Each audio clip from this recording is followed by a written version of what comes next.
Good evening. Welcome to Children's Services Overview and Scrutiny meeting. It's now 7 o'clock and I would like to start this meeting. I am Councillor Rigby, Chair of this committee. I would like to remind everyone present that this meeting is being live streamed and recorded for publication on the Council's website. Officers attending virtually on Microsoft Teams, please use the raise your hand option when you wish to speak. Jenny will note this down and let me know. Item number 1, apologies for absence. Jenny, have any apologies been received, please? Thank you, Chair. We have an apology from Councillor Panjala, with Councillor Green substituting, and we have Councillor Arnold substituting for Councillor Abbas. We've also received apologies from Sheila Murphy, Michelle Lucas, Jenny Coles and Sarah Barlow. Thank you. Item number 2, the minutes from the last meeting. I move that the minutes of the Children's Services Overview and Scrutiny Committee meeting of the 15th of June 2023 to be approved as a correct record. Are there any comments on the accuracy of the meeting? Councillor Mulder. Thank you, Chair. Yes, can I suggest that we go through the action points? Thank you very much. Thank you to the clerk who actually noted down the action points, but I'm not sure any of them have actually happened. So if we could just take a moment to go through the action points, and if I can also say for sort of future reference, so we can track better who was supposed to have done each action. If an owner for the action could also be recorded in the future, that would be really helpful to the committee. Thank you. Thank you, Councillor. Thanks, Lizzie. I'm not sure if it mattered, but myself and Sarah did apologise last time, but we're not on the apologies. But I'm not sure if we actually can. Okay, thank you. Yes, we'll get that noted for you. Thank you. Okay. Are there any further comments at all? No? Okay.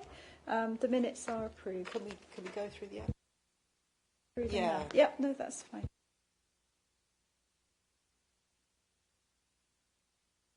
So action 1 was about a further advert being put out for co-opted members of the committee. I don't know if there's anybody here who can speak to that.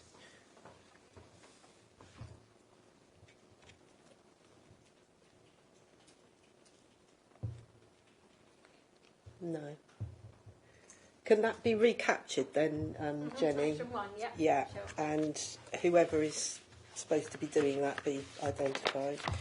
Action 2 was that I requested a more detailed breakdown of the workings out. This was to do with the full cost recovery and the fees and charges report last time. Of the working out to explain the percentage increase in fees and charges proposed. I haven't had that. Okay, not received. That won't be coming from Children's Services, I presume. That will be coming from whoever's responsible for that in finance, I guess.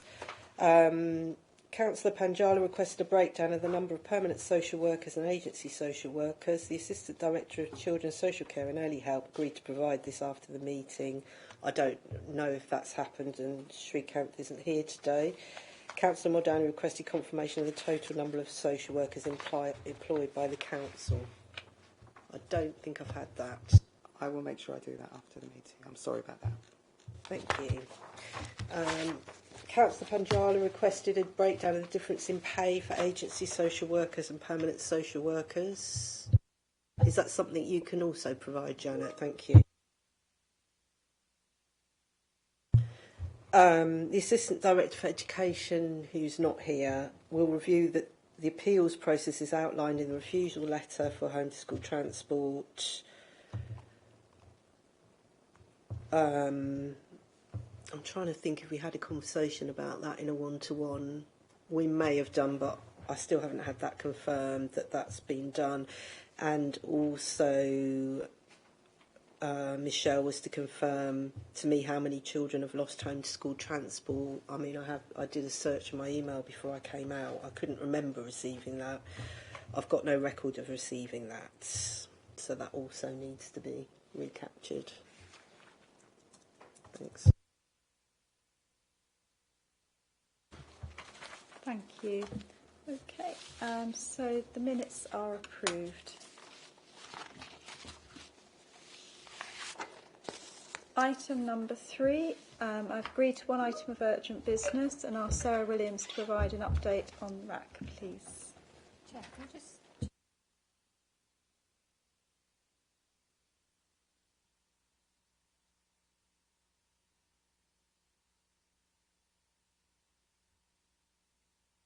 Good evening, Chair. Just to give you an update on the current position. So, in terms of RAC, which is the reinforced aerated concrete. Sorry, Sarah, I'm gonna stop you there. Jenny's just asked us if we can suspend the meeting for a moment because there's some problems with the IT. Oh, no problem at all. Okay, thank you.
Sarah, can you just check? Is that any better? Can you see the room now moving?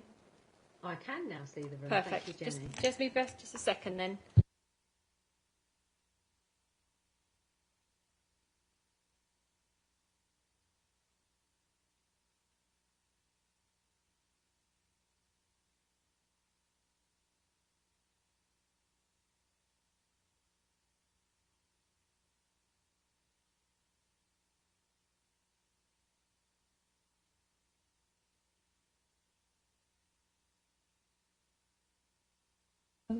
Yes, please proceed, Sarah. Thank you, Chair. So I was asked to give an update on RAC in Thurrock School. So that's the reinforced aerated concrete. And following work with the DfE and surveys undertaken during the summer, we currently have 5 confirmed schools that have RAC present in the building. Those schools are St Clair's, Arthur Bugler, East Tilbury, Thameside, Corringham. At the moment, we are awaiting the outcome of Aveley Primary School, which we're hoping to receive as soon as possible, and the DfE will update us on that. And further to that, there are additional surveys being undertaken by the department for 4 Catholic schools in Thurrock. That's Holy Cross, St Joseph, St Mary's and St Thomas of Canterbury. Those surveys are scheduled to take place on the 14th of September. And I am aware that all members are being kept up to date by Councillor Carter via briefing notes. So that's the current position, and that's as far as we know at this stage. Thank you, Chair. Very much. Are there any questions for Sarah? Thank you, Sarah, for that update. I mean, looking at St Clair's, Gray's Convent as well. Are we still awaiting an assessment on their roof above their sports hall, or has that been cleared now? We're still awaiting an outcome for that as well. Okay, thank you. So obviously St Clair's especially, but the other schools that we've had problems with are all suffering disruption. There's going to be disruption to at least some students' learning. So, I mean, I would like to actually see this come as a proper report that we track, maybe to the next meeting as well. about what's happening with that. Hopefully we should know more about all of them then. In terms of the new schools on the list that are now having RAC surveys, what's happening with them in terms of the children going into school? Have there been any things put in place to ensure children's safety until the surveys can take place?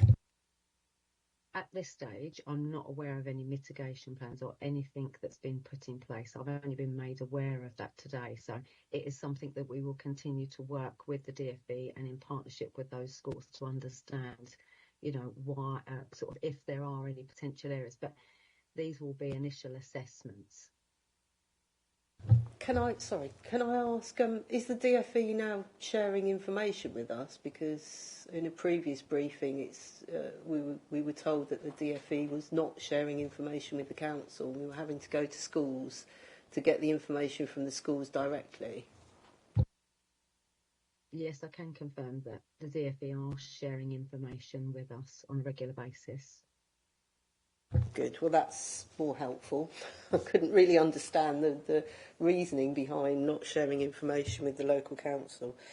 Are there any plans in place at the affected schools for how the disruption to learning is going to be addressed as they move through the year?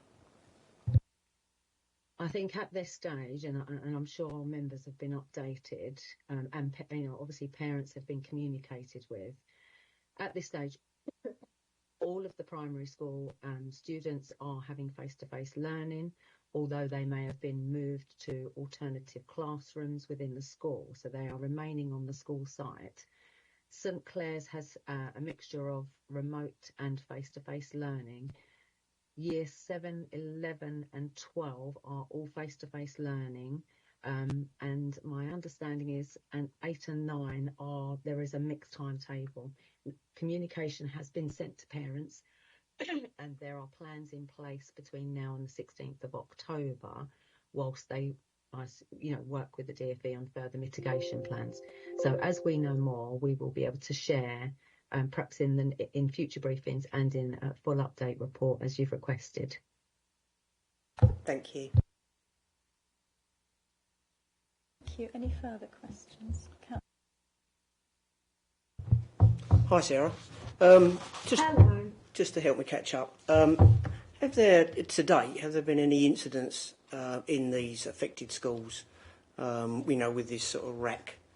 Even the incidents in the past that in hindsight, can now be attributed to that. Has there been any incidents at all that maybe put any children in danger?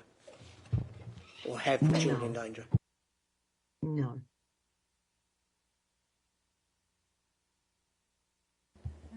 Any further questions at all?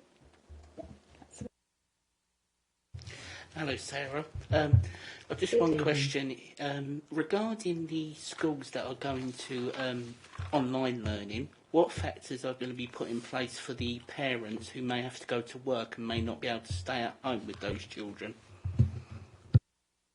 That's not something that I can provide a response to. That will be for the Academy Trust, the Osborne Academy Trust, to work with those parents on how that online learning will be presented for them. Thank you. Okay. Anything else? Anything further? No. Okay. Thank you very much for providing that update, Sarah. That's very useful. Thank you very much for your time tonight. You're very welcome. Thank you.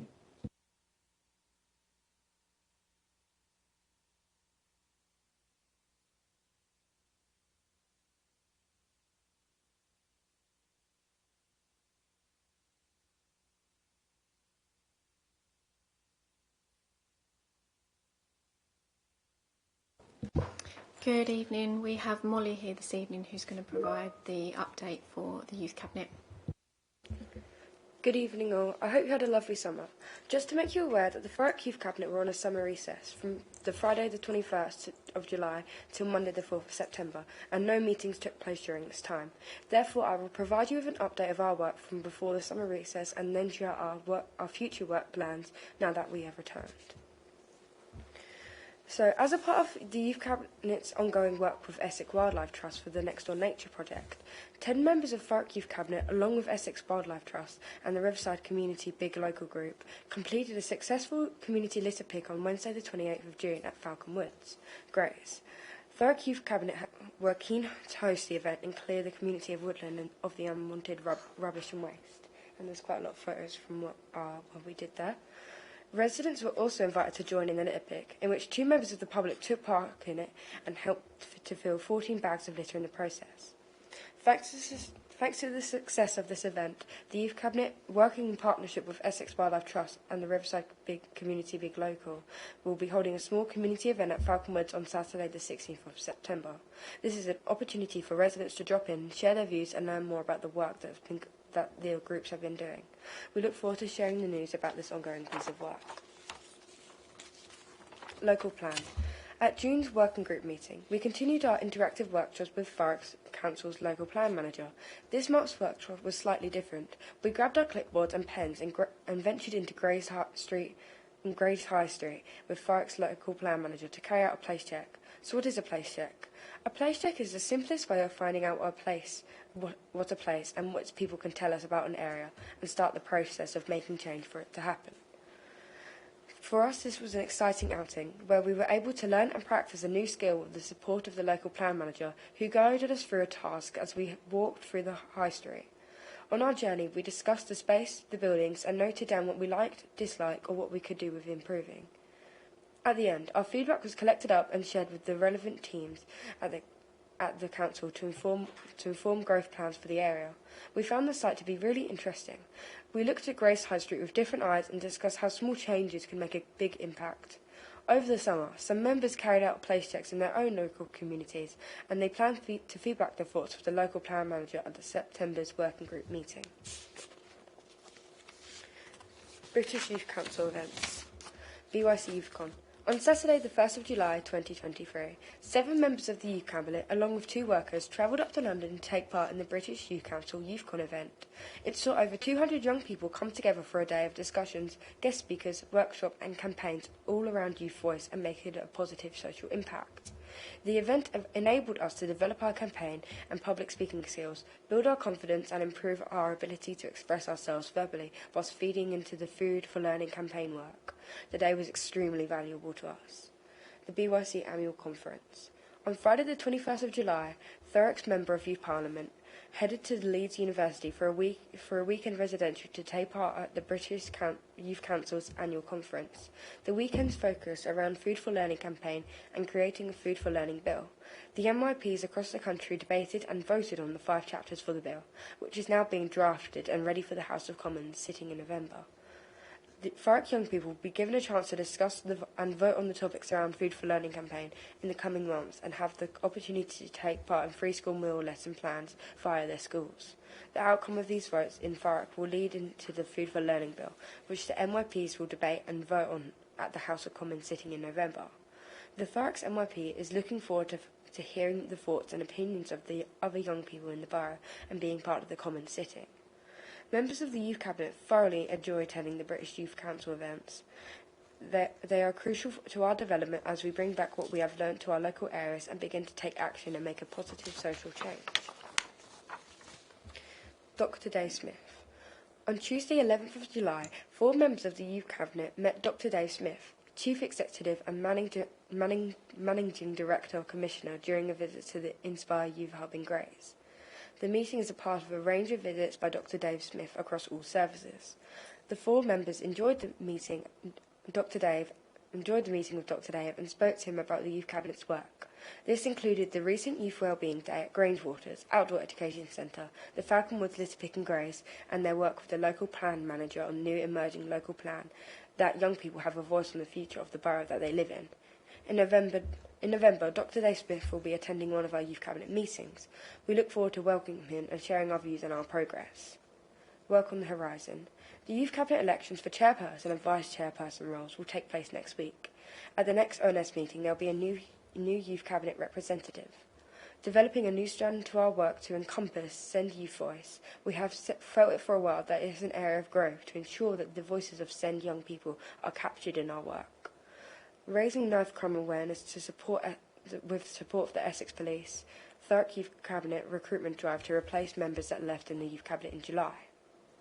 Thank you. Thank you very much, Molly. You've certainly been very busy doing a wide range of tasks. Particularly impressed with your gardening you did there to discover a path that you couldn't see before. So this is towards the end of your chair at the moment, aren't you? Yes. So, well, I hope you've enjoyed your time, and well done for everything that you've done as well. So that's excellent. Thank you. Are there any questions for Molly at all? Yeah, Councillor. Hi, hello. Just looking at page 14, you know when you talked about you went out and you did your place check, Molly, can I just ask, when you said there that you shared it with the relevant team at the council to inform the growth plans for the area, would we be able to see that? I don't know whether, obviously, not you personally being able to send it out, but would we be able to have a copy of that just to see the feedback? I'll request that from the local plan manager because I won't have access to that. Fine. So I'll request that's done for you. Lovely, thank you. Councillor Carr. Hey Molly, I just wanted to ask, last year on children's, hang on a minute, no. You can't. You've come to this meeting. I'm sorry, Councillor Carter, but you come to this meeting uninvited. You're not a member of this committee. We don't know why you're here. You haven't even had the courtesy to inform the chair that you were going to be attending. You need the chair's permission to be able to speak at this meeting. You're not a member of this committee, and like in the normal course of events, you wouldn't be allowed to ask questions. This is for more backbench people to actually have a say in what's going on. You've got your platform as a portfolio holder, so this happened at the last meeting as well, and I think, you know, you need to have some courtesy and to have a reason why you're here, not just to join in as if you're a member of the committee. Very well. Chair, could I speak, please? Yes, that's fine. I was just recalling back to a previous meeting that we had last year where you said that local plan was quite accessible to you. Was that still your experience this year? Yeah, I'd say it was really accessible. We managed to do the local plan around Grace High Street, which was very good and very eye-opening to know all the different points. And I've tried to do it in my area as well, and I know other youth cabinet members are doing it in their areas as well. So we're taking this knowledge and bringing it to our own areas. Are there any questions or comments? Councillor Green. What have you taken from the experience being on the youth cabinet so far, and what would you personally like to see going forward for future cohorts of the youth cabinet? I mean, I've been on the youth cabinet for nearly 3 years now. I've really enjoyed it. It's been really eye-opening for me. So I started when I was in year 6, and now I'm heading into picking my GCSE options, which is fun. But then I've learned loads of developing skills. I've got more confidence in myself, speaking out. I've learned going to the BYC conventions and stuff. I've learned to communicate with other people in different areas away from Thurrock, and it's been really interesting. And I know it feels really fun to be in the council in a way. It feels really exciting to be part of something big, knowing that I can make change in Thurrock, whereas I thought I couldn't do anything. I was just a young person. Now I feel I have a little bit of power, and I can do something and make an impact on the community, which I really like. I also like seeing the change in the Thurrock's environment, trying to help. I'm quite a big eco-green person, so I like seeing imagining my impact on the environment, seeing how I can help in those kind of areas. Councillor. Hi, Molly. Just maybe a light-hearted question. Just got me thinking actually. Just reading your local plan piece, which I think is actually very interesting. You mentioned that your journey. You discussed the space of the buildings and noted down what you like, dislike, and what could do with improving. Could you just share some of that with us? I'm just curious. It was quite a while ago, but I think I can remember it felt a bit dirty, and there were quite a lot of desolate buildings and quite a lot of like trash and fly tipping in quite a lot of places. So like when we walked around behind the high street as well to like see like around it, and it was like very like dirty, like grotty, and like, it was like loads of like places that have been like abandoned. Like it felt really like not nice and like very like unsanitary in a way, which was not nice to see. About improvements that you thought, can you remember any suggestions for improvements? Green bits? Yeah, and we thought there could have been more like trees. Like there was like some plant pots, but they like sadly died, so they weren't kept up well. And there could have been like more improvement for like plantation and like trees in the area, which would have been more nice to see.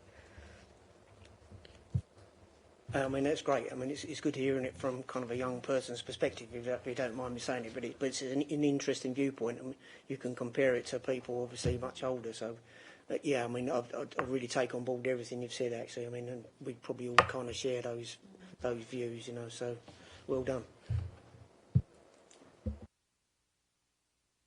Councillor Green.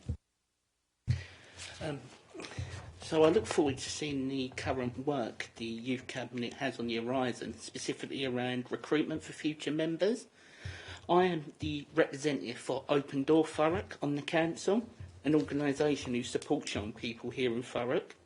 Have you approached them on maybe doing some joint work on recruitment and beyond? I think Molly would like me to take this one. The answer is no, but now I will. So thank you very much for pointing that out. Thank you. And if you need any help, just get in touch. I'm going to note your name down. Yeah, I'll probably approach you. Councillor Hart. Lovely, thank you. Thanks. Molly, just one last question from me. The work on the horizon, is that something we would talk to at the next meeting about? Because I was just some of the things that it looks actually like a really exciting 4 points there. Is that for next discussion rather than asking you? Yeah, that should be next discussion. Perfect. Lovely. Thank you. Thanks, Molly. Can I just add to that? Yeah. So those points, they might not all be complete at the next meeting, yeah, but they're work that's going to span over the next probably 6 months or so and grow and develop. But the aim is that we'll always update you on that growth at every meeting and kind of where we're at with those points. Perfect. Thank you.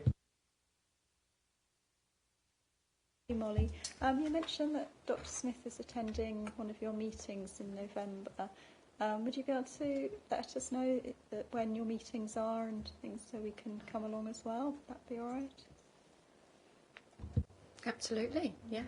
We did talk about actually having that relationship, didn't we, about coming to discuss that. So we have the elections for new chair and vice chair next week. So my aim is that once they're in, I'll be in touch and we can book that meeting in as well. Thank you both very much for coming this evening, and look forward to seeing you soon. Are you going to stay on the Youth Cabinet? I know you need this check. Yeah. Okay. I hopefully we'll see you in some capacity soon. Thank you very much. Thank you, Chair. Thank you for having me. You obviously feel free to leave as well.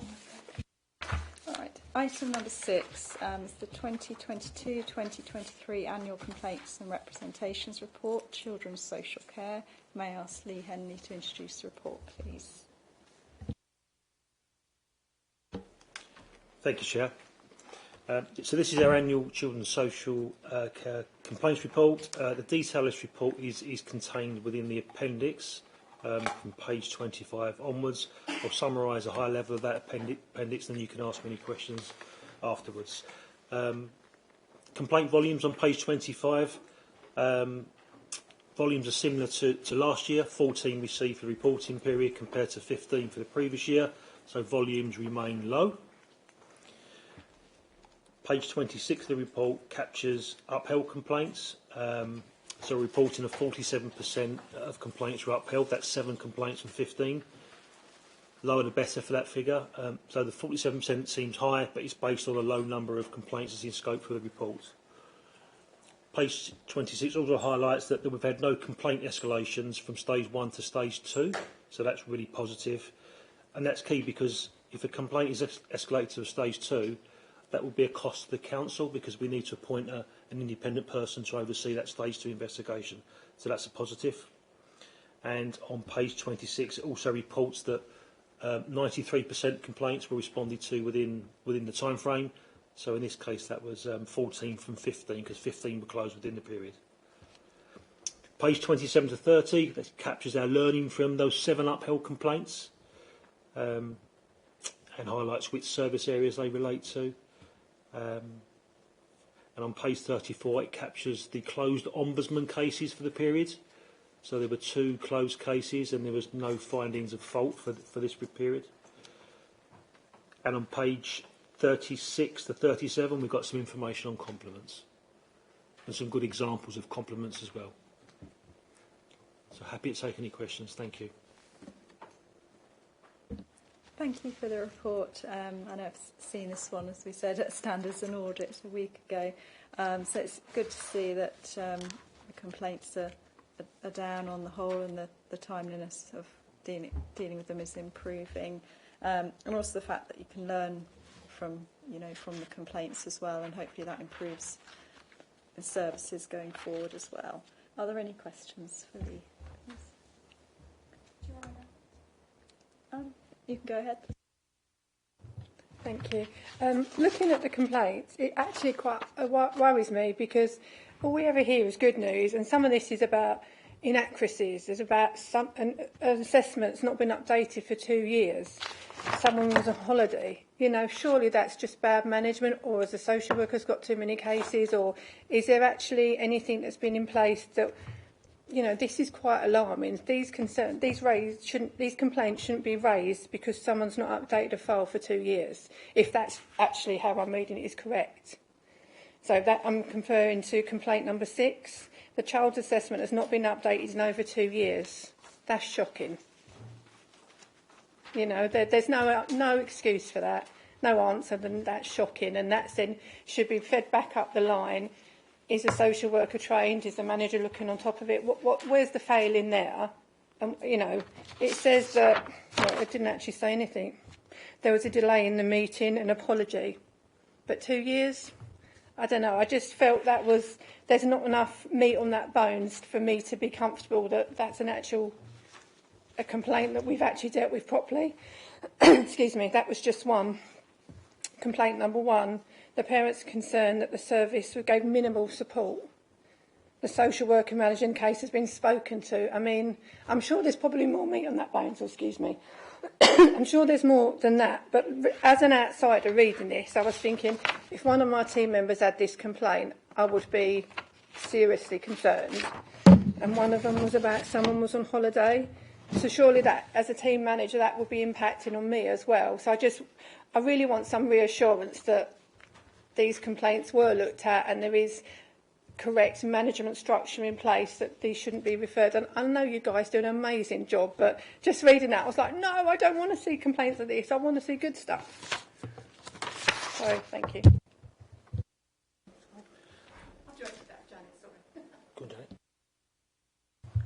I suppose what I would say was, yes, I mean, we're working with hundreds of children, and we, to see this number of, obviously I'd like to have no complaints whatsoever, but that's pretty unlikely that we'll have no complaints, but the numbers are low. And so what you're seeing here is the high level detail of these complaints. There will be more information behind that. And so, of course, whenever we get a complaint, we want to learn from that and we want to see what we can do differently. But there are going to be times where we don't get it right. I think the important thing is acknowledging it and then trying to do better and not repeating the same mistakes over and over again. Well, then I guess if you just say, if it just says they'd been spoken to, maybe just put that we put a learning in place, or, there's perhaps a little bit more meat on the answer, then that would have sort of maybe pacified me a bit more than, I know it's hard to go into War and Peace in a report, but it's quite sort of plain and not really. If you're going to give a report to somebody that's from the outsider like me, I need a bit more understanding that I can read what's gone wrong. I can't really see where we've put it right. So that's kind of where I was coming from. suppose these are complaints about individuals. They're small numbers. If you put too much detail in there, then they become identifiable. I don't know whether it's possible to give her a wider report, but in terms of an overview and scrutiny, I don't know, Lee, whether or not you would agree with that, but I think it's quite difficult. The response would never be that short, so the response that would have gone back to the complainant would have been much bigger than that. It wouldn't be a few lines. It would have gone into more detail. My thing is more that where it says the social worker manager has been spoken to, perhaps something is in place and been monitored, and this, you know, they are more comfortable with the case handling or something. Just something more. I don't, you know, it's irrelevant who it is. It's just make sure that person also feels that they've got the tools to do their job right, and you know, obviously the parents now happy and so on and so forth. But if you just said like the social worker's been spoke to, or I think they've been apologised. I'm not sure. I see that you've said the right thing to the parent or the complainant, but make sure the staff are also in the place where they can try to prevent this. And I suppose what I can see there, so I'm just looking at complaint number 1, for example. So the social worker manager in the case was spoken to. They've been reminded of the importance of providing frequent updates to parents. This will ensure that parents are kept up to date regarding actions being taken to reassure them that adequate support is provided. Each of those social workers have a line manager. We make sure our social workers have all got appropriate caseloads, and they really do have appropriate caseloads in Thurrock. They have regular supervision, so that case will be monitored. And the line manager will monitoring the social workers. Yes. That's kind of where I was getting from, because it feels it stops, but it's.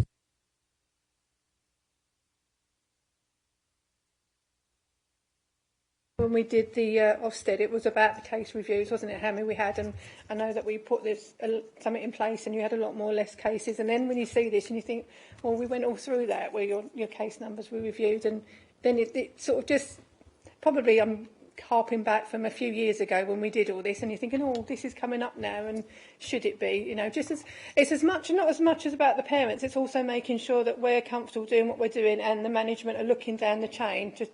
Because people complain and they get forgotten about, and then and then the next complaint comes in bigger and nastier. But sometimes these things do need to just be nipped in the bud, or it becomes a regular thing, doesn't it?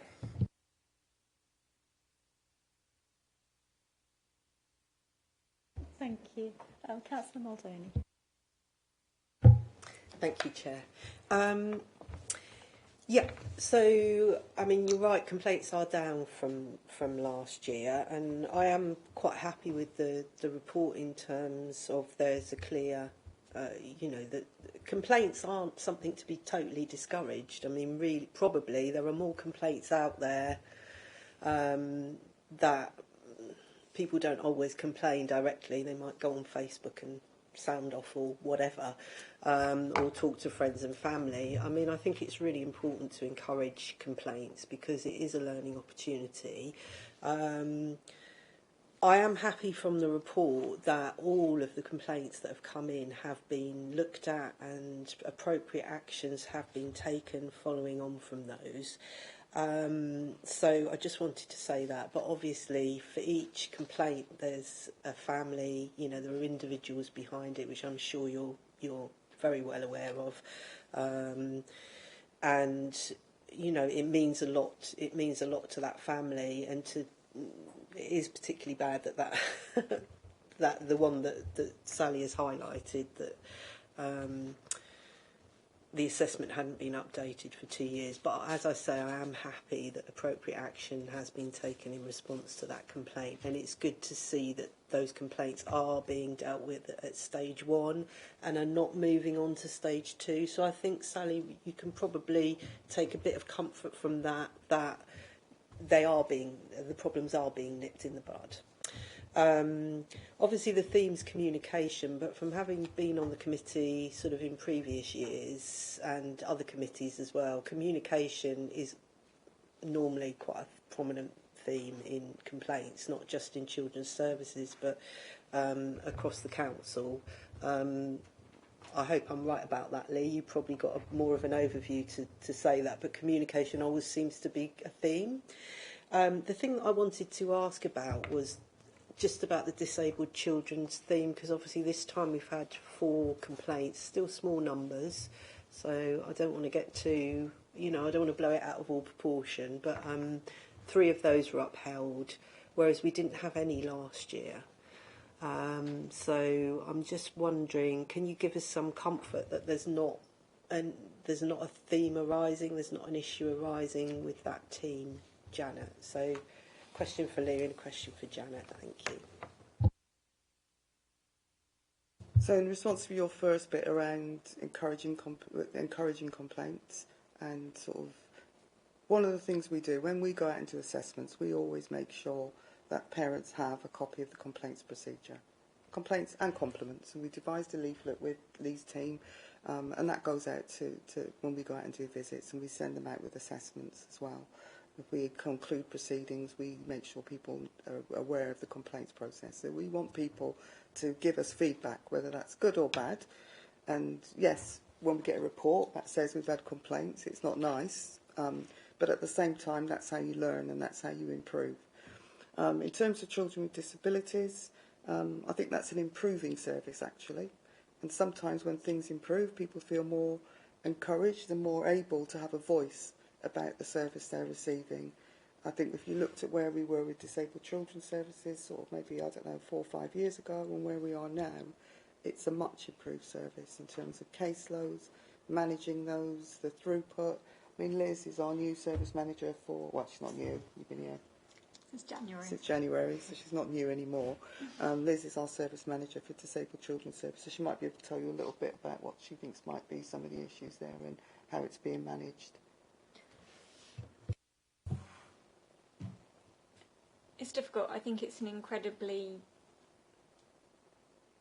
stressful and difficult, it's quite a different thing that the social workers do within the Children with Disabilities team to some of the other services that we work with, and like Janet was saying, I think we've done some work to kind of make sure parents feel empowered to be able to actually have a voice and speak up about the services that they receive. I've done some engagement work trying to work with kind of parents' forums and things to make sure that, and I have to say all the work we've done so far, the feedback has been a similar narrative in terms of things are improving, they feel better supported with the individual social workers that they're working within the teams. We have done some work around looking at kind of thresholds and services, and I guess it's got to be applied fairly in terms of how we use the criteria for kind of assessing packages of need and things like that.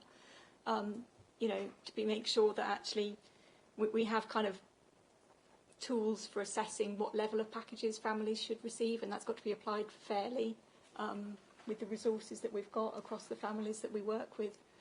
So obviously that we're targeting that at the families that need it most and have the greatest level of need, which is really difficult because as a parent you're always going to advocate for your child to have the highest possible service, but obviously then we've got to apply a threshold to make sure that our resources are kind of going to those who need it most. So I don't know if that's part of it. I mean, Claire manages part of the Children with Disabilities Service as well, so you've got some responsibility there. I don't know if you feel that's a fair comment. I do, actually. I think both what you said and what Janet said about the Children with Disabilities Service is accurate. I think it's in a much better place now than it was, 4 or 5 years ago. Caseloads were far too high. Turnover of staff was incredibly high. We now have much more stability across the whole service, and I think it is in part because we are empowering parents to make complaints, giving them that opportunity to say what they really feel. And by bringing in very clear thresholds, as Liz said, we're not going to be able to please all of the people all of the time, and I think that might be one of the areas in particular that has caused some difficulty with some parents. But it's definitely an improving picture. Thank you. Can I just ask what's happening about thresholds? What's new about thresholds that you've been bringing?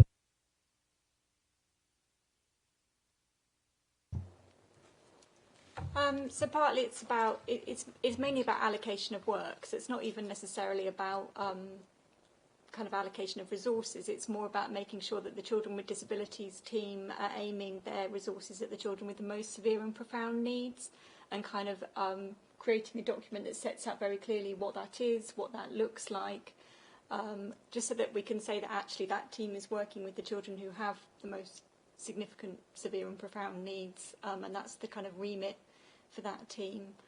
We've also started using kind of specific tools to assess packages, so kind of direct payment tools, so in terms of saying, you know, actually for families having an assessment in terms of their care needs, we've used a tool which will then fairly apply kind of what level of package it comes out as.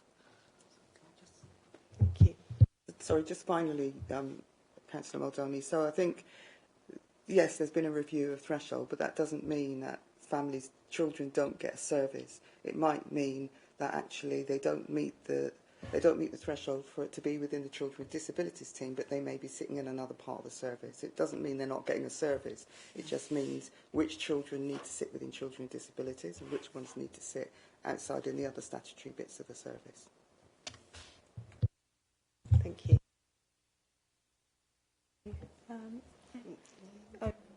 Yeah, so I'm just trying to pick up what my question was, but I know you mentioned initially about what I'm seeing in terms of complaints and the themes. I think, yes, it's communication and or delays. And I think if you look through some of those communication themes, complaints as well upheld, there's reference there about, you know, delayed contact as well. So that's what I'm seeing across, you know, the complaints work stream as such. I just think for me the complaint numbers are too low in this report to draw any conclusions from, you know, either disabled team are poor performing. So I think the complaint numbers are still low to really make that judgment, in my view. You know, three upheld complaints for the whole year is still, it's not a significant figure in my view. Thank you, Lee. That's really helpful to put that context on it. So, yeah, I mean, you're right. They're very low figures, so we don't want to blow things out of proportion and assume and say that there's a problem when there isn't really a problem. But thank you for the report. Thank you. Are there any further questions? Councillor Green. Thank you, Chair. This is a question for Janet. Are there any vacancies in these departments which is causing a mitigating factors towards the complaints? I mean, across children's services, children's social care, sorry. So we do have vacancies, of course, but I don't think they're contributing to complaints because they're not about. If the complaints were, I don't know my social worker, or I've had a number of social workers, then I would say yes. But it's not about changes of social worker. So, for example, in children with disabilities, that's a stable team. It's got permanent workers, and where there has been sickness, there's been maybe a consistent person covering. So, no, I don't think it is about vacancies within the social work teams.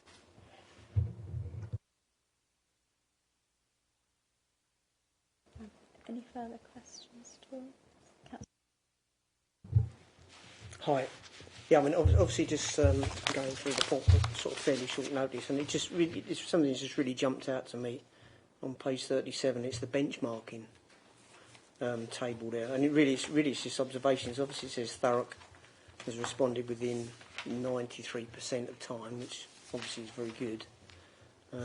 But it also says that the complaints were upheld with 47% as well, which is, you know, there's obviously genuine complaints out there, because it's obviously quite a high stat, isn't it, really? Couple of other observations. I know we're not here to talk about other authorities, but the City of London has only got 4 complaints, so there's obviously a reason for that. And the London Borough of Redbridge, 146 complaints. Janet. Sorry. City of London is absolutely tiny. Sorry? Oh. Some of it will be on the size of the authority, and City of London is extremely small. Okay. Yeah, and obviously the London Borough of Redbridge, again, I'm not wishing to direct attention to others, but it's 146 complaints. It's quite astonishing, really, isn't it? That's the thing with benchmarking, is it? So in terms of, we went out to, there's a London complaints group, so we went out to those authorities I think this request came from committee a couple of years back about benchmarking, which was a good idea. So, but we go out to the London Audit Group for complaints data. So we went out to far more authorities than this, but it's difficult getting responses back. So this is all we had back. So we did our best to obtain, you know, a variety of responses back, but that's all we had back. So.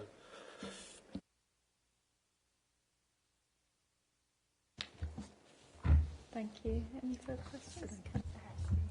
Right, just so they're not statistical neighbours, they're just the responses you got back. Yeah, perfect, lovely, thank you. Thank you very much, Lee, for the report, and thank you again for everyone's hard work on keeping those complaint numbers as low as they can be. That's excellent. Okay. Right, so going to move to recommendations. We've got recommendation 1.1. Children's Overview and Scrutiny Committee consider and note the report. All noted? Yep. Okay, lovely, thank you. Okay, thank you very much for coming this evening. See if you're free to leave. Okay, item number 7 is the fostering recruitment verbal update. May I ask Janet Simon to introduce this item, please?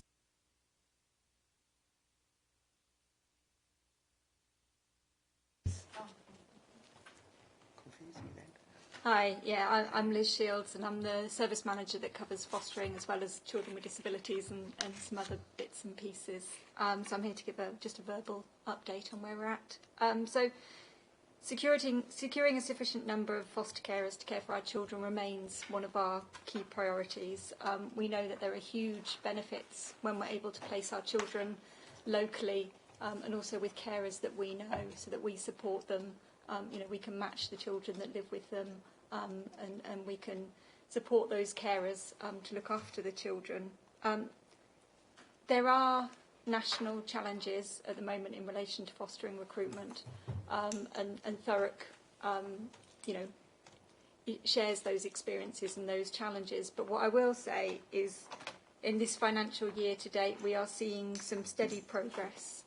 We have had an increase in the number of inquiries that we've received, and we are also online. If the current households that we have who we are assessing all go to panel within this financial year, we're in line to get 12 new households approved this year, which we only had 6 last year. So that would be a huge increase.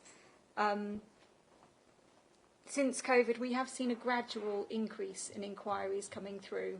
And the strategy is very much about how we continue to engage those people. We know that people spend a very long time thinking about fostering, maybe before they're ready to make that step to kind of make an application and go forward. So we're doing a lot of work in our strategy in terms of thinking about how we continue to engage those people who've inquired, how we continue to kind of inspire them to think about, there is a need within Thurrock. And then we talk about unlocking people, so how we actually show them that, this is something you can do, it's something you can do now, and we want you to progress and to progress with us as Thurrock to be foster carers. We have had a lot of support from the government recently in terms of thinking about how we can raise awareness on a national level about the need for more foster carers. There's been a recent research paper looking particularly about conversion ratios, so exactly that, what happens kind of from the point of inquiry through to full approval, and what you can do to continue to kind of keep people on that journey. And part of that paper recommends that councils continue to take a mixed approach to their kind of marketing, which I think is very much in line with what we're doing currently. I would like to say a huge thank you to our councillors, because we've had a lot of support. So one of the approaches is looking at kind of physical ways of engaging people. So leaflets, posters, raising awareness generally across the area. Over the summer, our recruitment team actually attended 22 events in person, which is a huge amount. Engaging people, speaking to people. We had lots of councillors come along and help with that, and we're really lucky that our foster carers themselves are key people in engaging people in those events. We know often that some of our best inquiries come from people who have spoken to somebody who's already fostering. They're people who actually understand what fostering entails. And so our foster carers are key, really, in terms of being our ambassadors, going out and talking about what does it mean to actually be a foster carer for Thurrock. We've also continued to have a digital presence with our social media. We've recently took part in helping to produce a film, which is due to be launched at the end of September, which is a video kind of thinking about fostering.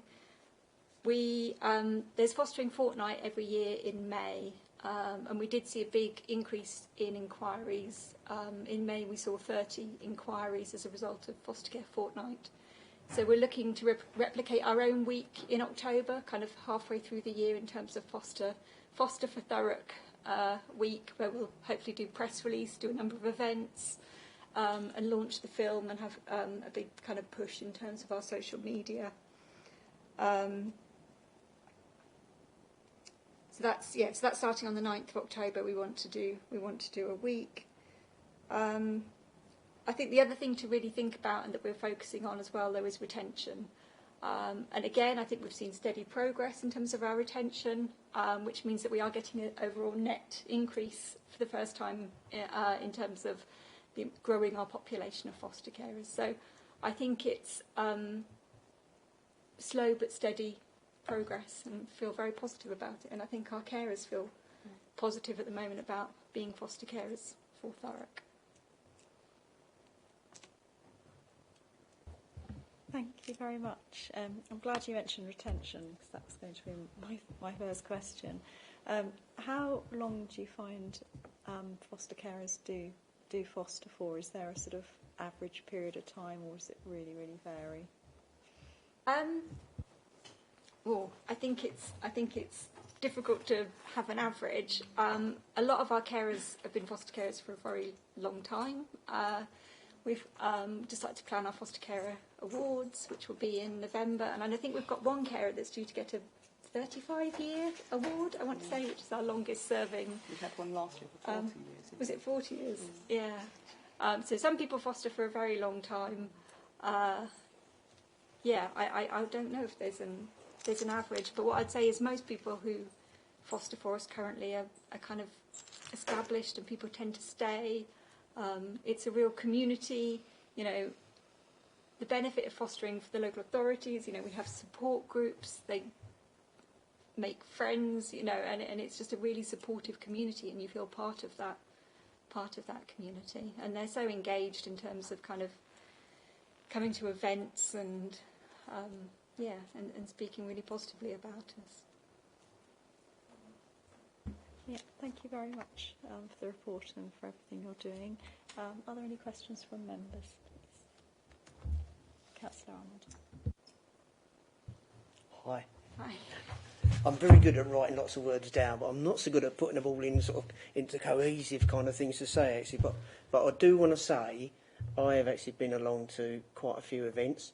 They are always thoroughly enjoyable, and actually I think this aspect of council work is probably, even in my limited time, is actually it shows that it's a really positive, enjoyable area of the council, and I always want to try and encourage other councillors to get along. I don't think enough do, if I'm really being honest, because we do tend to see the same faces, and I've seen various people that's come to these committees, but there's plenty of other councillors out there that don't get along.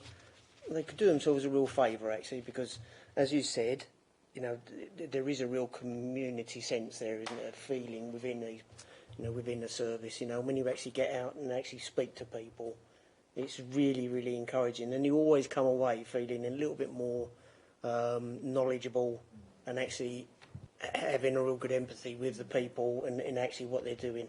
So the events are wonderful. They're fantastic. The awards that are being arranged now for the end of the year, I mean, that again is fantastic.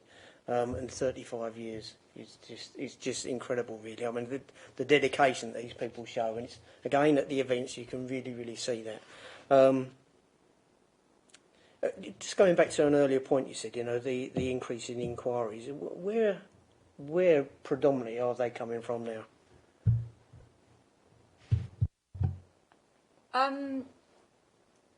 Most come in from the website. When you try and then kind of pin down somebody in terms of trying to get someone to talk through their journey in terms of, well, where did you first see it? Was it speaking to somebody? Was it an advert you saw? Was it a social media post? It can be quite difficult to kind of pinpoint it because lots of people say, well, actually, we've been thinking about it for years. And they might say, but then we had a discussion with somebody and that actually said, yes, this is the right time to go. And then we went to the website and we read on the website. Or we do have people saying, I saw a poster. We had someone for the call up the other day and said, I'd seen a poster in Lakeside and I wrote the number down. I mean, I can provide you kind of a breakdown, but it's difficult to get really accurate kind of data around this is what led me to inquire because it's such a gradual. I think the government says something like it. The average person spends 10 years thinking about it before they inquire to foster. So it's unlikely to be a kind of single moment, oh yes, I saw this and this is what led to me to inquire, but it might be it's something they've been thinking about, and that's why we've got to have that visibility, I think, in terms of, when someone's thinking about it, often they'll say, oh, well, I just happened to speak to somebody and it was them that said, well, actually I foster with Thurrock and you should ring this number, or, they saw a social media post, or, we've got to make content that's kind of engaging and interesting, but also inspiring, so kind of making it different and keeping it going, I suppose, in terms of engaging people. Yeah, thank you. I mean, and actually, it was several months ago I actually took a look at the websites, and it is very, very, very informative and very well done. And it seems very hard to find fault in actually anything that you actually do. I mean, what is the most say with the new inquiries, is there an age group in particular that's now coming through? Because you say we have older people and they leave the service and they're hard to replace, but the new people coming through, is there a kind of real band age group there? It is interesting. I think since COVID, to some extent, the demographics of people who are inquiring about fostering has shifted to some extent. We're certainly seeing younger families coming forwards, people with their own young children, and thinking about how we respond to that as a service in terms of, I was talking the other day to the assessment team saying, we need to think about how we're assessing people's own children, then if they're going to be part of a fostering family, what training are we giving to them, especially in terms of thinking about the impact of them if children kind of come in and out of their lives and are leaving, and what support are we giving to them, are we doing a sons and daughters group that gives them a time to say thank you to them, and as well, say thank you for sharing your families and your mums and dads. It's a really important and special thing that you do, and as that group increases, we can do more as well with those, with the family's birth children. So yeah, that probably is the biggest growing group as people, and that's something to kind of utilise and kind of build on in terms of saying, people can foster with their own young families. It's not something you have to wait until your children have maybe left home, but you can do it alongside raising your own children. But we need to make sure as a service then that we're supporting that, because it obviously comes with its own complications. So we just need to be sure that actually we're responding to that and supporting families if that's the decision they make. Okay, thank you very much, and once again, thank you for everything you do. I'll hand over to someone else. Thank you. Councillor Muldoon. Thank you, Chair. Thank you very much for that question. I thought that was really interesting. So I remember I was chair of this committee when the new marketing strategy came through, and it's fantastic to hear that it's all that hard work that's been going on for must be 2 or 3 years now has come to fruition, and we now have we got a net increase in foster carers? Well, that's what we're looking at if we get these 12 on board. We have got a small net increase so far this financial year by, I think, about 3 households. That's fantastic. Well done. Congratulations. obviously, you know, there's a lot of people that's been involved with that, and it's great to see that that's bearing fruit. And it's very interesting because I remember when it first came to committee, it was mostly sort of what we might call the empty nesters who were coming forward as foster carers. So it's really interesting to hear that now families with their own children still at home are becoming sort of a leading force. Did you say that there's a sons and daughters group already going, or that's something that you were planning on introducing? So it's something we've started to develop, and we're trying to kind of... so we had a first session planned, and it was just about getting the numbers of children there to be able to kind of run it. So it's very much a work in progress. And I think as we get some of the new families coming through that we've got at the moment, we'll get the numbers to kind of say, yeah, we're going to do this and we're going to run it. Yeah, I think that's an absolutely fantastic idea and wonderful for families with children actually taking more children under their wing. It'll be really interesting to see how it develops, and good that there's a paper now that can help you target your marketing, or can give you some ideas about how to use marketing in order to attract more foster carers. Thank you. Thank you. Are there any further questions, Councillor? Lovely, thank you. From formal inquiry, how long does it normally take for a foster carer to be approved? From the moment they make the actual proper application. Yeah, so our target is from kind of inquiry to the point, then we go out and do an initial visit. So we respond to the inquiry on the same day as our target, and then an initial visit within a week, and then the point at which we receive the application form from them, our target is within 4 months to see them through to panel. Obviously, it's got to be long enough to kind of, because you're preparing somebody for the role as well as kind of assessing them. And actually, Core and Bath, who produce our assessment materials, are in the process of reviewing all of that to make sure the focus is a lot more on actually how you're preparing somebody rather than kind of just assessing them. Because we've got to be really clear that actually we're equipping people and giving them the skills that they're going to need to be foster carers. You know, it is a complex and demanding role, and we need to be really sure that people are ready and prepared to do that. Lovely, thank you. Thank you, Chair. Are there any further questions? No? Okay. Thank you very much for that excellent report. It's great to see all the hard work, and it's paying off as well, so that's brilliant. Thank you. Got recommendation 1.1. No, there's no recommendation. Oh, there's not. Sorry, I'm reading that one. No recommendations to agree. Sorry. So we move to item 8, which is the Family Hubs and the Start for Life programme. May I ask Claire Moore to introduce the report, please? Thank you. This is an update, a progress report in relation to how we're doing in terms of the development of the Family Hub Start for Life programme. So pages 39 and 40 and 41 just give background to the programme as set out by the Department for Education. It also focuses on those areas that are funded by the programme and those that are not, but also must be delivered. Page 42 gives further overview of the requirements for the programme, and I'll move on to page 43, which gives more of an update of where we are since I last reported on this some months ago. So we continue our partnership working alongside both health and education providers, and this is overseen by our Brighter Futures Partnership Board, which is chaired by Sheila Murphy, Executive Director of Children's Services. We also have a programme board that sits, a Family Hub and Start for Life programme board that's chaired by Janet, and a number of other smaller work streams that focus on the specifics of the programme. Our children's centres already hosted and delivered a number of the core services that were set out in paragraph 2.6. and they have evolved to meet the changing local needs. So we had originally increased service delivery prior to Family Hub's funding from 0 to 5 to 0 to 11 in 2018.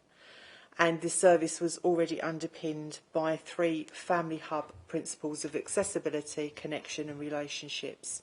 And along with Thurrock's Youth Hubs, was well placed to transform into the Family Hub network within the required timescales. So 7 of the 8 children's centres rebranded to Family Hubs at the end of April 2023. The last hub, Stifford, went live at the end of July. Tilbury, Averley and Stifford, they're the 3 main Family Hubs, have been refurbished and upgraded by utilising the Transformation Capital funding, and they all held Family Fun Days in May to kind of mark the occasion. And we have official launch openings taking place on the 24th of October. And I know that everybody has received their invites to come along. So it will be really, it'll be a really nice way to mark the opening of those 3 main hubs. So we've got those main hubs in each of the localities, West, East and Central, and we have the smaller hubs as part of the broader network. So the network also includes existing sites that are delivering early help services such as youth hubs, health centres, including the Integrated Medical and Wellbeing Centre in Corringham, our libraries, the Sunshine Centre and East Tilbury and Alsett Village Halls. They are spokes and they're also delivering delivery points, including the voluntary sector and community support. We looked on the map where all our previous children's centres were, and there was big gaps in Alsett and in East Tilbury. So we knew that we needed to ensure that we had some delivery, some Family Hub Start for Life delivery from those areas, and that's what we've worked towards and we are now delivering. So we have some go further options. So for the funded elements of the programme, everything is going as per we identified that we would deliver in our delivery plan. We have a number of additional services now delivering from the hubs.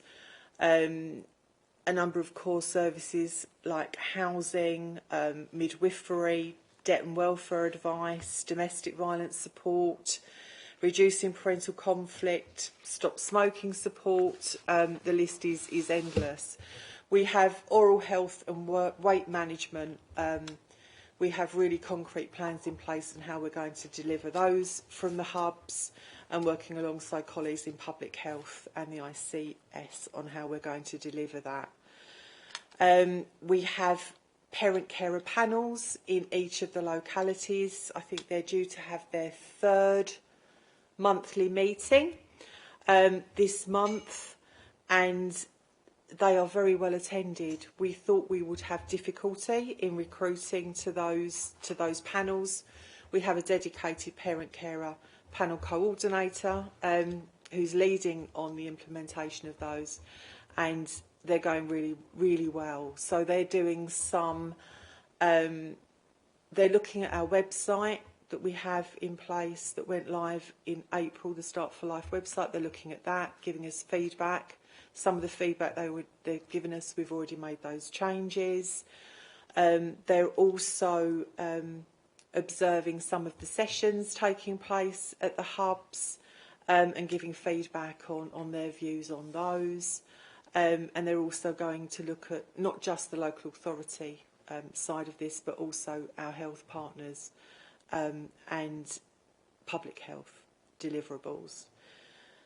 We've done some communications with residents, including a postcard that gives information on the services, and there were some comms releases via the council's Facebook and LinkedIn and Twitter, although that's not called Twitter anymore, is it? It's called X. And it gives how to access the Start for Life digital offer.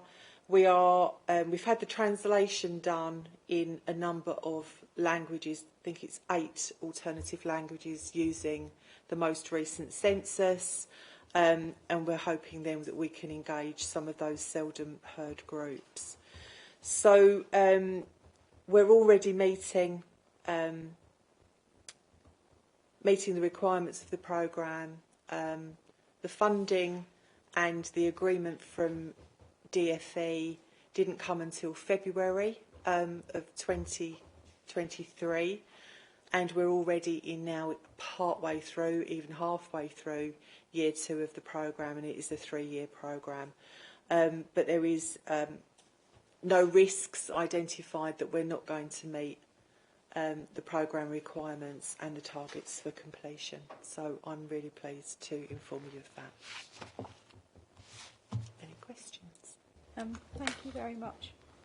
So it's in early days at the moment. What's the response been so far to the hubs? Really good, actually. Because the centres were very well known, the staff have been in the majority of those children's centres for years and generational, you know, knowing now that the parents that are coming in, they were offering support to when they were little. So, yeah, it's been really good, particularly the fact that we're now offering more services, which are some that are definitely targeted around the needs in particular areas. So we're bringing services and providers to the families rather than them having to go out and find those themselves. So yeah, been really, really well received within the locality areas. Yeah. And I'm particularly interested in the sort of work that's going to go on around sort of obesity and oral hygiene, which are both sort of increasing problems really in children. So it'll be really good to see how that develops. I'm really really interested in both of those areas myself as a former dental nurse in another life. So yeah, working towards getting those services, and what we need to make sure is that they're sustainable going forward, and they do go hand in hand. So you know, good diet leads to reduction in obesity, but also good diet also leads to good oral health as well. So yeah, working very, very closely with public health and the ICS on how we can take those forward. Are there any questions, please? Councillor Green. Thank you, Claire, for your report. The Purfleet-on-Thames Family Hub is a 2-minute walk from the Purfleet Hub and 30 seconds from, I'd say, Thurrock Hidden Gem being the Heritage Centre. Can you see a partnership with those current services to deliver this service? Absolutely. There is already work going on between the family hubs and the community hubs, because there's definitely some dovetailing, but also some overlapping of services. And we're working with, is it Riverview Trust as well, because what we don't want to do is duplicate services. So that's why we are working very, very closely with Riverview and with Averley Hub. Not so much at the moment around Heritage Centre, but we're opening the doors to the community. We're inviting them in. We're holding coffee mornings because we would like our community to deliver more from the hubs. But what we will do in turn is to promote what the other the community groups are offering as well. So we just want to make sure that they dovetail and not overlap. Thank you. Would you be able to share when the coffee mornings are? Because I don't think I speak for everyone. I'd love to come along and actually be part of it. Absolutely, most definitely. I'll send the invite out for the next ones.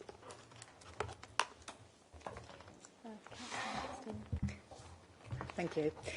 It's just picking up something actually that the Chair mentioned a moment ago, page 44, right at the very top, talking about oral health and weight management will follow in the coming months. Do you have any kind of timescale for that, sort of a bit more specific? There is a weight management task group,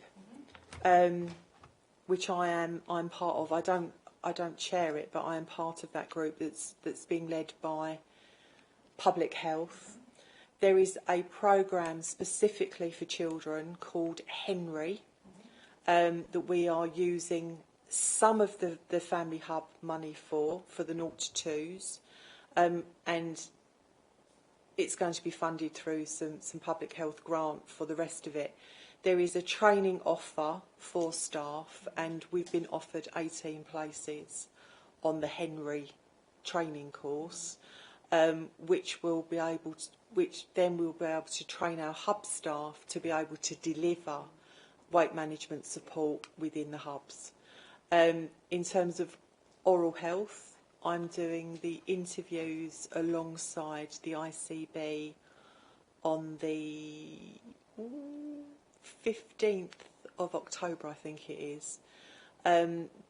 There has been a successful bid through NHS England, so there are strong plans in place. The job descriptions have been written, and the recruitment is underway. So we're looking at delivering some oral health prevention work from the hubs, but also delivering support in nurseries, so our early year settings as well. So it's well on the way. Lovely, thank you. So the plans are in place. Oh, definitely. Lovely, thank you. I've got another question, Chair, but I'm quite happy to wait and then I'll ask in a minute. Is that okay? Thank you. Could you just page 42? And obviously, I'm sort of a fairly new councillor, so forgive me if this has already been out and about already. 2.10, it says that every local authority area is required to submit a delivery plan by the end of 2022, obviously for last year. Is that available for myself as a member of the public to access, or could it be sent? Are we able to view it? Just so that, because obviously what it goes on about to talk about the things in terms of milestones, that kind of thing, and dates and medium to long term goals and that sort of thing. Whether we could have a huge document. Right. I like a good read. It's not going to be available publicly because it has attached with that all the financial breakdown within it. I have a meeting with the Department for Education. I think it's next week. I will ask them if it's okay to share it. Great, thank you. Thanks very much. It's Thank you, huge. Councillor. Thank you. First of all, I want to make a comment about the recommendation, because this is, well, all the reports, all the written reports that we've got today are reports to note. So I just want to make the point that reports to note are not scrutiny. And we did sort of in the past have discussions about this and a new protocol where reports to note would be actually given as briefing notes rather than actually take up committee time. Now, having said that, I do think that this should be on the agenda, but I don't think that the recommendation should be just a report to note. I think you might want to ask for support and challenge or something like that, but just as a report to note, it's like, why is it coming to the scrutiny committee? It's not scrutiny, basically, just to be noting reports, and it shouldn't be coming in that format. So just a bit of a technical issue there. I don't want to see an agenda where all the reports, just in general, where all the reports on the committee are just to note. That's not scrutiny. So please, if you're bringing a report, you need to think about what you're wanting the committee to do in terms of the scrutiny function. Having said that, I really welcome this report, and I welcome all the work that you're doing. There's a very good evidence base for these kinds of interventions. I know this because I was involved in the whole Sure Start project in various ways, sort of back in the day. How much this is a rebranding of what was already there that was delivered by Sure Start is a question that I have, because obviously 7 of the 8 children's centres have rebranded. I mean, a lot of it seems to be this is just Sure Start getting rebranded as a family hub. So, but I mean, maybe you can answer the question, what else are we getting apart from that? I was wondering, did you say that the funding didn't come until February this year? That's correct. Right, but you were supposed to have established all these things by 2022. You had dates to establish, so maybe it's a good job it's largely a rebranding exercise. I'm sure there are new things happening as well. I'm a bit disappointed it's only 0 to 2s. I wonder if the evidence base has shifted, because obviously Sure Start was 0 to 4, giving children the best start of life during those early years, you know, is very important. So I absolutely welcome any extra funding that's coming. Sorry, there's a number of questions. No, it's fine.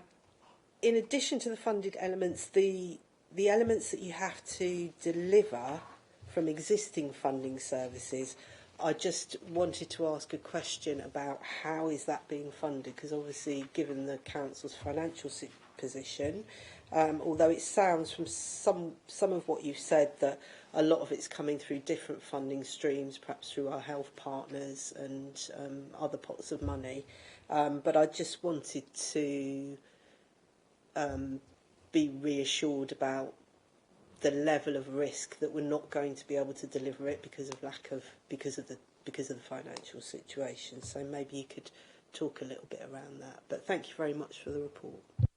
I probably should have taken some notes, actually, because it was quite a lot, wasn't it?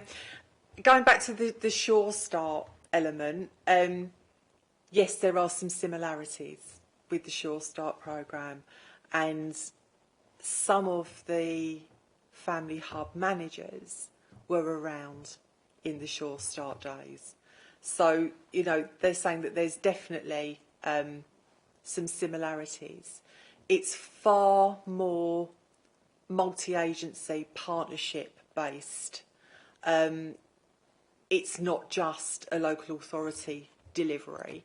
It is predominantly for 0 to 2s, where the evidence is telling us that they were the children born in lockdown. So they are the ones that we need to address. In terms of sort of speech and language delay, that goes up in the home learning environment. That's ages 3 and 4. The core delivery, so the ones that are not funded, but we still have to deliver. The majority of these are already in existence. They're just not coordinated in a way that it makes them accessible for families.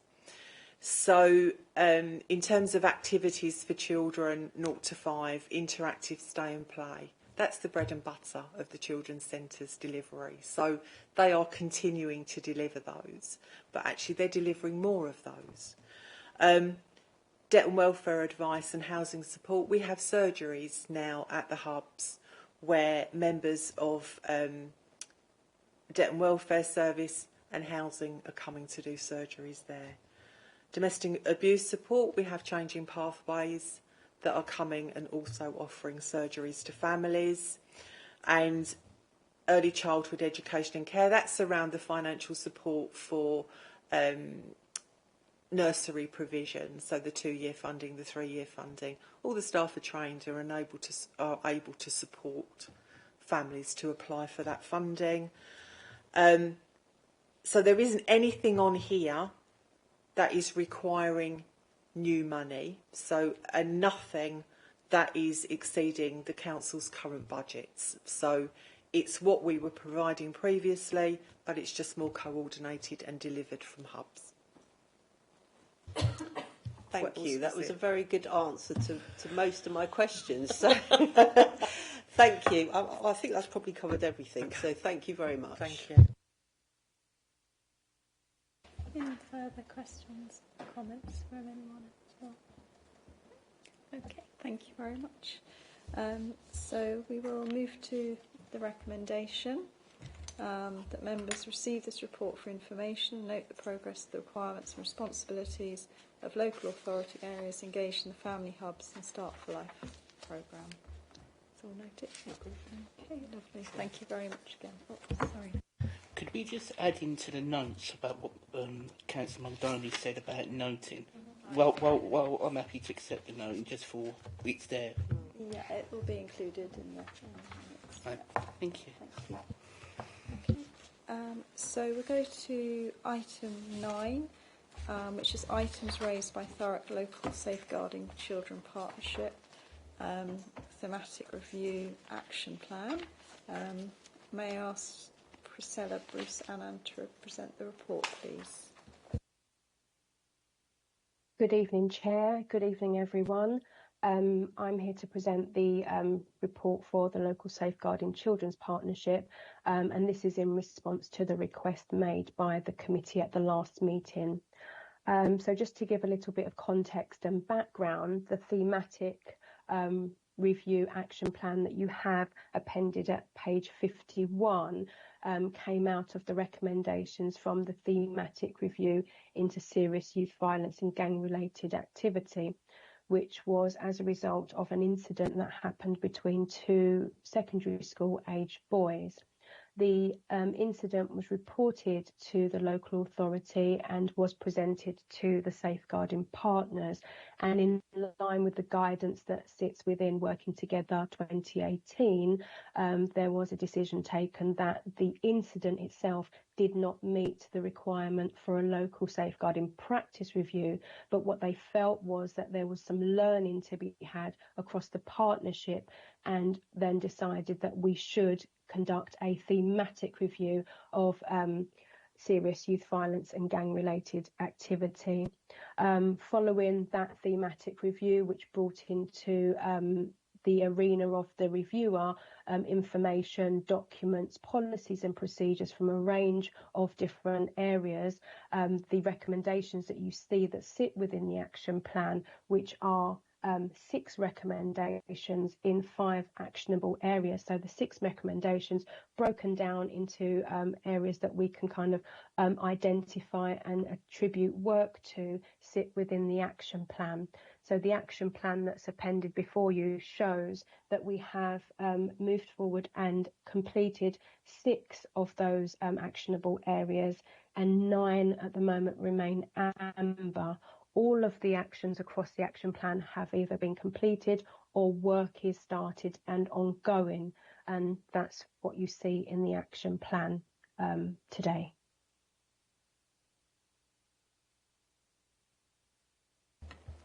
Thank you very much for the report, and I'm glad we've got a bigger printout of the action plans. Excellent. Are there any? The Green, please. Thank you, Chair. Thank you for the report. I've got a couple of questions. First of all, are the team linking in with the Community Safety Partnership? Yes, we are. So the action plan was devised by a multi-agency task and finish group. So this means representatives from across the partnership, which does take into account representatives from the Community Safety Partnership. So we are working with them, and they do sit on some of the areas of work included in the plan. Thank you. Just coming off of the Community Safety Partnership, they did a report last week at the Cleaner Greener Committee, and one of the action points was secondary schools are not maximising the opportunity for free education sessions in relation to supporting young people to keep themselves safe across a variety of topics offered. Is there anything you can or the team can do to help or tackle this, please? So I do know that as part of this plan and as part of some other streams of work, we have some workers that sit within the youth offending team that go out and work specifically with targeted groups of children and are identified as at risk or kind of vulnerable in those areas, and they do pieces of work with those children, but they also go out and do more school-based work as well with groups of children within school. So I know that they do that That is something that we are working with our colleagues in children's social care. As part of one of the subgroups, so our MACE group, those conversations are ongoing, and we receive reports back in terms of the work that's going on. So there's targeted individual work, but there's also kind of more class-based work, but there's also work that's being done with adults, teachers in schools as well, so that they can incorporate some of that learning, knowledge and understanding into some of the work that they do with children in schools. Thank you.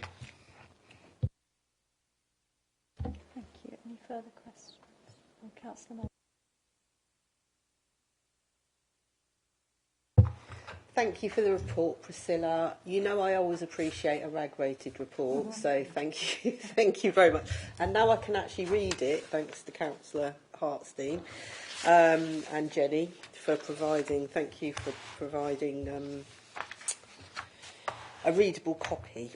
So, I just had one. I've got a couple of questions. I've got one small question about the report itself. There's a couple here that haven't got any actions identified, although there are actions being carried out. There's progress.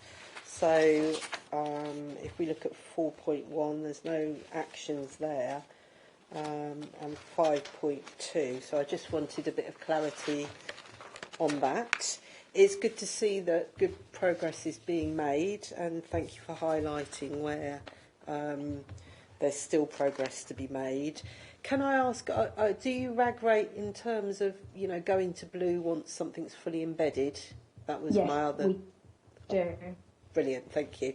And just finally, so there's the question about the actions that are missing. My question is, what would you expect to see differently, sort of on the ground, to know that you are being successful in the interventions that you're making? Thank you. Okay. So in terms of some of the actions that are missing, I suppose they're not really missing because maybe we need to explicitly put them on there, but the progress shows the action that we're taking forward and the progress that's been made on there. So I think you made particular reference to 4.1, and that was to plan and deliver workshops on this theme. So the theme on thematic review of youth violence. So we've planned the workshops on gangs and serious youth violence, and these are delivered on rotation 4 times a year, and we publicise them via various different methods, social media, through our partners or our representatives on groups within the LSCP. So their main responsibility is to share a lot of the training and events, learning events that we deliver deeper into their organisations, to make sure that those key practitioners, so to speak, within organisations have sight of these workshops and can take them forward and attend them and share them at, you know, various activities. So one-to-ones, development, personal development reviews with their identified members of staff, so that they are aware of what's going on and they have an idea of the emerging themes and what can be done and how they can educate and upskill themselves to deal with certain situations. And so in terms of that, we've got some of the actions on the other side, but I do take your point. And in terms of what we would like to see as an LSCP, so what we would like to see is that when reports in terms of incidents coming through to our various subgroups are made, so for example, children at risk, so we would like to see some of those identified numbers reducing. We would like to see feedback from practitioners, specifically teachers in schools and those working directly with children, that they see a reduction in those children that are identified as vulnerable, or those children showing a change in their behaviours and are able to speak out if they feel that something is troubling them, or or they feel vulnerable, because we know that, for instance, some children are targeted, and so if they know that there's a trusted adult they can speak to, we know that some of the work that's been done, shared with practitioners, is feeding down to those children, and they feel that there's a trusted adult they can speak to, and then some of that early work can be done to reduce the numbers of children.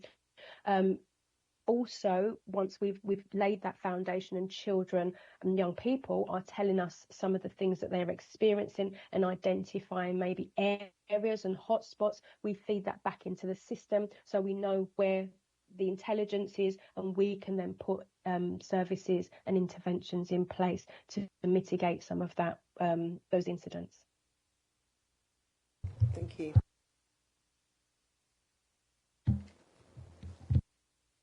Lovely, thank you. Could I just look at 4.1 of the sheet, please? Just sort of about a third of the way down. So the Thurrock Alternative Provision, providing a programme of structured training and support to Thurrock schools and reducing exclusions. When you talk about Thurrock AP, is that the AP team in Thurrock as opposed to the Olive AP? You mean the local authority team? So it's a bit of both, but more specifically the Olive Alternative Provision. So we are working in partnership with them, and they've received some funding to then go out to do outreach work with schools in the local authority, to share some of the good work that they've been doing that's worked and is successful, and they've had good outcomes from within their provision, to then share that learning out into other schools. And so that's what that's related to.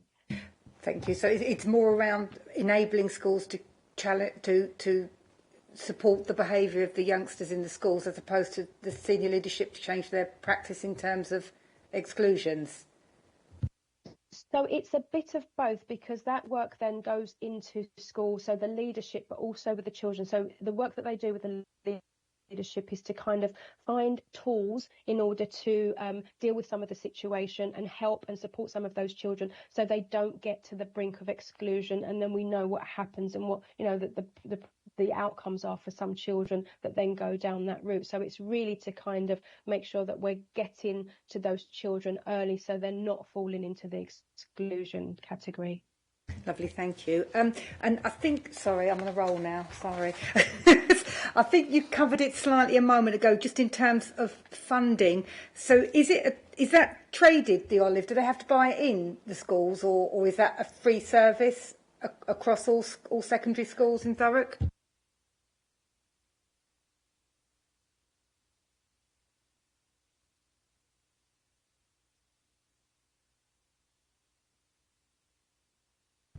Priscilla, I don't know if you can hear us, but I think you've frozen. Funding that we've... Sorry, I think you froze for a few Apologies, seconds. can you hear me now? Yeah, if you want to just go back, sorry. Apologies. Yeah, so that the funding that's been received means that the Olive can work directly with those schools that want to, of course, you know, schools being academies, it's up to them to actually take up that service. It's offered to them if they want to take it up, and then that work continues, so they don't have to look for additional funding for that. Thank you, because I was going to lead on to that about the multi-academy trusts and how so obviously it's not, you can't mandate it across the trusts. What's the take-up so far in terms of secondary? None? None at all? No, I didn't say none. I thought you said none. Sorry, no schools. No, sorry. Maybe there's a bit of a time lag. So you said that we can't mandate it to academy schools, and I said no, we can't. So I don't have the exact figures here, but when we have meetings with the head at the Olive, she does report that a lot of secondary schools are taking up that offer, and also some primary schools, because of course we need to be working with those children as they approach their secondary education career. So yeah, we are getting a lot, but I don't have exact figures here. Apologies. Thank you. Chair, would it be appropriate to ask for those figures to be brought back or sent on to us at all, just out of interest to see the numbers, the percentage of take-up? Thank you. Is that okay? Thank you. And I've just got another one, if that's okay. Sorry, I'm on a roll. It was the last one was 6.1, please. It was just Oh, it might have been 6.2, sorry. It's just going back to the Olive. When we talk about those things that they're engagement in secondary and engagement in primary, are the Olive working direct with young people in school there, or is it around the staff again? So Thank you. some of that is mixed. So it's mainly with the school staff and the leadership, but there may be opportunities to work with some of those children that are I suppose, identified as far on the brink of, and so there's some direct work there going on.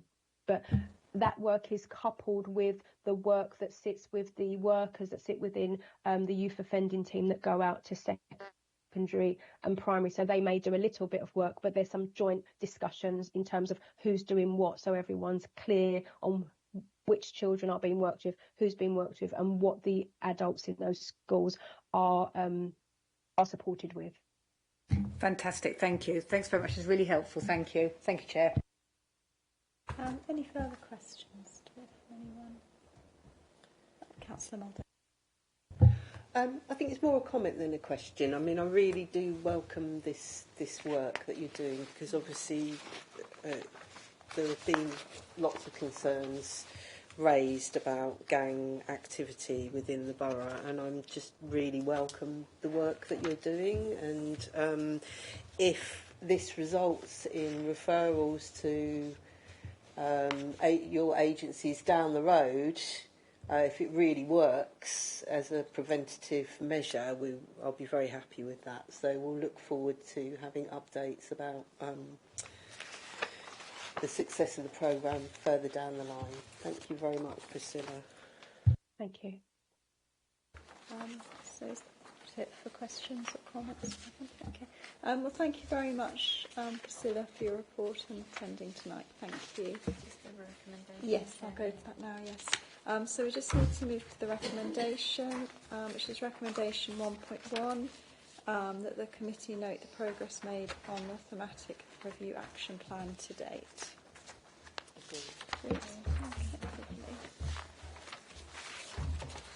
Okay. So now we move to item 10, which is the work programme.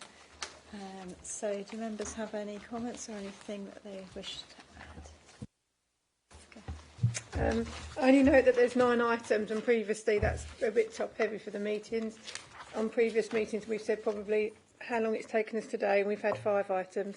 If you get too many, you kind of lose momentum, and so 9 is an awful lot. I appreciate there's updates from the schools, colleges.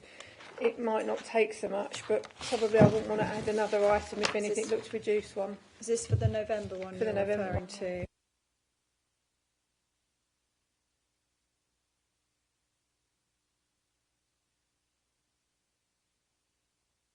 Yes, so maybe see if they're quite. Maybe some of them are quite short, so there are just a couple that are updates, aren't they? So they might be quite brief. So.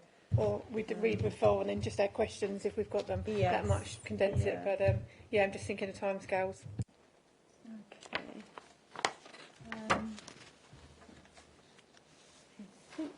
I think the children's obesity report has been added into January, so that was good.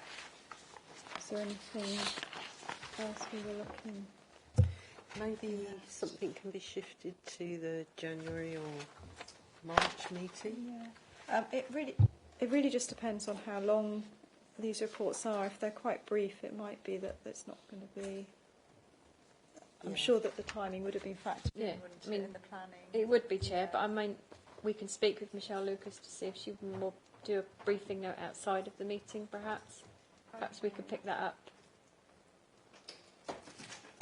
Yeah. I mean, the other alternative is to have an additional meeting, but maybe we should look at other options before. Yeah, I think before if we find out on the briefing notes and the timing first, because if Okay. So it doesn't look like anyone has anything to add. Sorry, Jan. I mean, it does look quite a big agenda, if I'm honest. I'm just sort of looking at some of the things on there. So in terms of children's social care, the performance report always promotes quite a lot of questions, as you'd expect it to. Yeah, fees. You've asked for RAC to be brought back to the... Somebody's asked for RAC, I can't remember who. Asked for that to be brought. That's going to promote a lot of questions as well. Stable Homes Built on Love, which is all about some of the review stuff, and that's going to promote a lot of questions, I would imagine. So it might be that we maybe need to have a meeting with you, Chair, when Michelle and Sheila's back next week, to sort of consider what you want to put on the agenda and what we might be able to move. Can I be involved in that as well as the Vice Chair?